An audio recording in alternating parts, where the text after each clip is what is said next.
ફરી એકવાર જોવા મળ્યા તીખા તેવર પૂર્વ નાયબ મુખ્યમંત્રી નીતિનભાઈ પટેલના કડી એપીએમસી અને ખરીદ વેચાણ સંઘ આયોજક સહકારિતા સંમેલનમાં હાજર નીતિનભાઈ પટેલે પક્ષના જ કાર્યકર્તાઓને સત્તાધીશોને રોકડું પરખાવી દીધું। એટલું જ નહીં, ભાજપના કાર્યકર્તાઓને નીતિનભાઈ પટેલે રાજનીતિનો સિદ્ધાંત પણ સમજવા કહ્યું। હવે સહકારની ભાવના ઓછી થઈ ગઈ છે। પક્ષના નવા કાર્યકર્તાઓને ટકોર કરતા નીતિનભાઈએ કહ્યું કે છેલ્લા 10 વર્ષથી સરકારની જાહો જલાલી જોઈ અને લોકો સંઘર્ષ ભૂલી ગયા છે।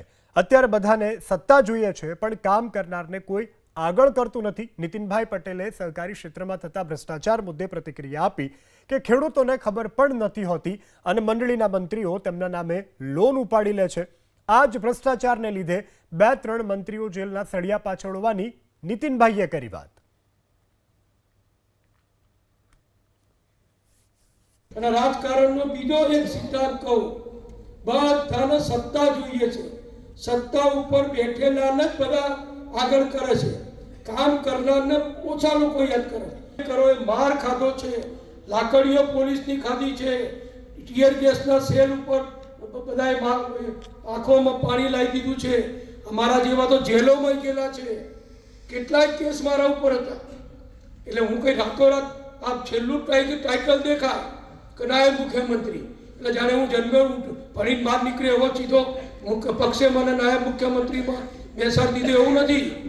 90થી માંડીને ઇવન 85થી માંડી 74થી માંડી ચીમનભાઈના નવનિર્માણ આંદોલનથી માંડી અને સંઘર્ષ કર્યો છે, માર ખાધ્યો છે, જેલોમાં ગયા છીએ અને ખભા તોડી નાખે એટલે લાકડીઓ ખાધી છે।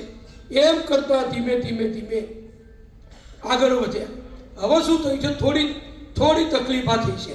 સાચા કાર્યકર કહેવાય, નહીતર ધંધા ગોરખ ધંધા કરવાના અને આગળ ગાડીમાં ભાજપનો દુપટ્ટો લગાવવાનો। હવે બધાને બધી ખબર છે એટલે કોઈ હવે બહુ છેતરાતો નથી। શરૂઆતમાં લોકો છેતરાતા હતા। સંઘર્ષ એટલે હું મારામારી કરવાની વાત નથી કરતો, પણ સહકાર આપવાની વાત કરું છું। એ સહકાર આપવાની ભાવના એ ધીમે ધીમે બધામાં ઓછી થઈ ગઈ। એટલે બધાને અત્યારે તો શું છે, આ બધા બેઠા કોઈ ના પાડે તો મને કહેજો, મારી વાતમાં કોઈ ના સંમત તો ઉભા થજો। જેવો છોકરો ભણી રહે પહેલું ભાજપનું કામ સભ્ય બની જવાનું, સભ્ય બની કેસ નાખી દેવાનો અને પછી ચાલુ કરવાનું કે મને કંઈક વૃદ્ધો મને જોજો, મને અહીંયા બેસાડજો ને, મને આ અપાવજો। અને ભાઈ હજુ તરત વરસે નથી, તે મહેનત નથી કરી, તે પરિશ્રમ નથી કર્યો, તે કોઈ જાતનો સરકારનો ભૂતકાળની કોંગ્રેસની સરકારોનો દુરાચાર કે એ સહન નથી કર્યું, અને સીધા હોદ્દા ઉપર આવી જાય। એટલે સીધા હોદ્દા ઉપર આવવાની વાત છે ને, એ બહુ અઘરી પડે છે।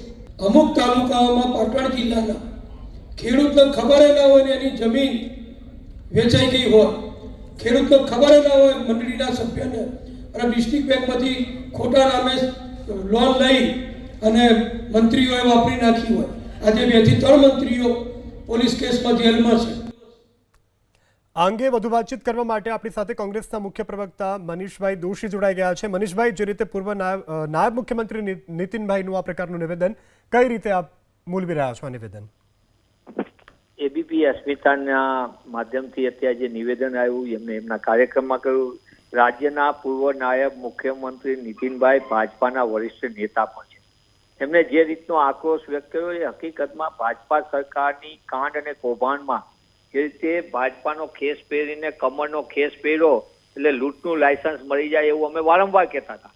અમે વારંવાર એ પણ કહીએ છીએ કે ભાજપાના ખેસના કારણે અનેક ગોરખ ધંધા કરનારા લોકો અત્યારે જે રીતે ગુજરાત અને ગુજરાતીઓને લૂંટી રહ્યા છે એ પણ ચિંતાનો વિષય છે। પણ હવે તો ભાજપાના વરિષ્ઠ નેતા કહી રહ્યા છે, ભાજપામાં થોડી પણ પાર્ટી વિથ ડિફરન્સની મોટી વાત કરતી ભાજપા આટલું ચાલચલન ચરિત્રને ચહેરો એમના જ નેતાઓ ખુલ્લા કરી રહ્યા છે।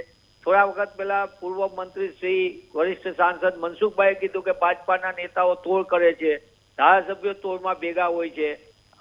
જુદી જુદા વિસ્તારમાંથી ધારાસભ્યો કહે છે કે બારોબાર ટેન્ડરમાં કટકીઓ થાય, કૌભાંડ થાય છે।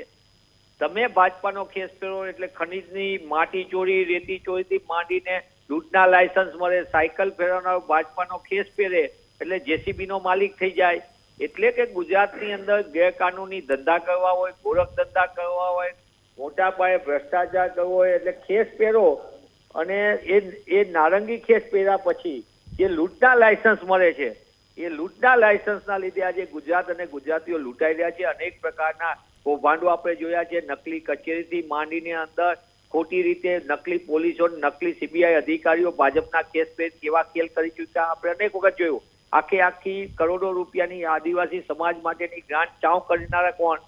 મનરેગા જેવી ઐતિહાસિક શ્રમિકો માટેની યોજનાના નાણાં કોણ મંત્રી પુત્ર સંત્રી પુત્રો ખાઈ જાય છે એનું પણ આપણે જોયું. એટલે કે નીતિનભાઈની વાત એ હકીકતમાં ગુજરાત અને ગુજરાતીઓની દુઃખનું છે, દિલમાં પસાયેલી વાત છે. થોડી પણ શરમ હોય મોદી સરકારમાં અને ભાજપા સરકારમાં તેમને તાત્કાલિક નીતિનભાઈની વાત સાંભળીને પણ ગુજરાત અને ગુજરાતીઓને લૂંટાતા બંધ કરવા પડે. ભાજપાની અંદરનો ખેસ પહેર્યા પછી પોલીસથી લઈને બધી જગ્યાએ કેવા વહીવટદારો બને છે, બધા કઈ રીતે વહીવટદારોથી રાજકીય ઓથ આપવામાં આવે છે, કેવી રીતે ગેરકાનૂની કામ કરનારાઓને આશ્રય મળે છે અને એના કારણે આજે ગુજરાતમાં અનેક પ્રકારની અરાજકતા અને અનેક પ્રકારની તકલીફો ઊભી થાય છે. એટલે હું એબીપી અસ્મિતાના માધ્યમથી સરકારને વિનંતી કરું છું, ભૂપેન્દ્રભાઈ પટેલની સરકારને વિનંતી કરું છું અને નવા નિમાયેલા ભાઈ શ્રી જગદીશભાઈ વિશ્વકર્માને કહું છું કે પાર્ટી વિથ ડિફરન્સની વાતો બહુ કરી, પણ તમારામાં થોડુંક પણ નીતિનભાઈની વાત સાંભળવાની તૈયારી હોય તો તાત્કાલિકપણે પગલાં લ્યો અને ગુજરાત અને ગુજરાતીઓને આ લૂંટના લાયસન્સ અને કાંડ અને કૌભાંડોથી કરોડો રૂપિયા જે કબલમમાં ઠરવાય છે એની ઉપર રોક લગાવો.